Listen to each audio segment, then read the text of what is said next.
পৃথিবী সৃষ্টি করার পরে পৃথিবী কাঁপে, আল্লাহ পাথর দিয়ে পেরেক মারলেন, পৃথিবী আর কাঁপে না। সুবহানাল্লাহ। ফেরেশতারা দেখে তো অবাক। ফেরেশতারা বলে, আল্লাহ পাহাড়ের এত শক্তি, পাহাড় গেড়ে দিলেন পৃথিবীতে, আর পৃথিবী কাঁপে না। হাল মিন খালকিকা আশাদ্দু মিনাল জিবাল, আল্লাহ আপনার সৃষ্টির মধ্যে পাহাড়ের চেয়ে শক্তিশালী কি কিছু আছে? আল্লাহ বললেন, নাআম, আছে।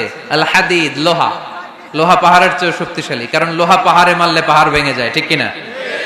ফেরেশতারা আরো অবাক, লোহা এত শক্তিশালী। হাল মিন খালকিকা আশাদ্দু মিনাল হাদিদ, আল্লাহ তাহলে লোহার চেয়ে শক্তিশালী মনে হয় কিছু নাই, আছে? আল্লাহ বললেন, নাআম, আছে। আন্নার, আগুন, কারণ আগুনের মধ্যে লোহা ফেলে দিলে লোহা গলে যায়, ঠিক কিনা?